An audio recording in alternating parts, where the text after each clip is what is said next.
தமிழக எதிர்க்கட்சி சட்டமன்ற தலைவரான உதயநிதி அவர்களுடைய மகனான இன்பன் உதயநிதி லண்டன்ல தன்னுடைய பட்டப்படிப்பை முடிச்சுட்டு இன்னைக்கு தன்னுடைய கிராஜுவேஷன் டேவை முன்னாள் முதலமைச்சர் மு.க. ஸ்டாலின் அவர்களுடையும் தன்னுடைய தந்தையான உதயநிதி கூடயும் லண்டன்ல செலிப்ரேட் பண்ணியிருக்காரு.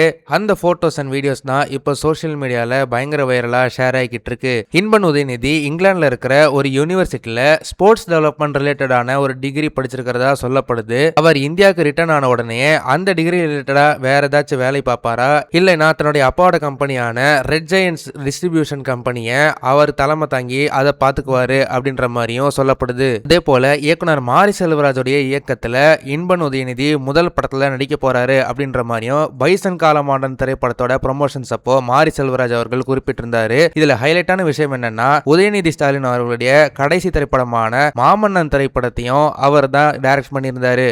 என்னதான் அவர் சினிமா சைட்லயே கொஞ்ச நாளுக்கு இருந்தாலுமே அவரும் கூடிய சீக்கிரத்துல டிஎம்கே கட்சியில இணைவாரா அப்படின்ற கேள்வியும் எழுப்பப்படுது. அதற்கு முக்கியமான காரணம், கடந்த முறை சட்டசபை கூட்டத்தொடர் நடந்த அன்னைக்கு உதயநிதி ஸ்டாலின் அவர்கள் கொடுத்த ஒரு பேட்டியை அது ஒரு போஸ்டா இன்பன் உதயநிதி தன்னுடைய இன்ஸ்டாகிராம் ஸ்டோரியில ஷேர் பண்ணியிருந்திருக்கிறாரு. அதனால அவர் கட்சியிலையும் அவர் இணைவாரா அப்படின்ற மாதிரி ஒரு கேள்வி எழுப்பப்படுது. அதே போல கரூர்ல சமீபத்தில் பேசின சிஎம் விஜய் அவர்கள் ஒரு குறிப்பிட்ட திமுக தலைவர் ஃபாரின்ல போய் ஒளிஞ்சுக்கிட்டாரு அப்படின்ற மாதிரி கிண்டலா பேசியிருந்திருக்கிறாரு. பலரும் அது மு.க. ஸ்டாலின் அவர்கள் தான் அப்படின்ற மாதிரி சொல்லிட்டு இருந்தாங்க.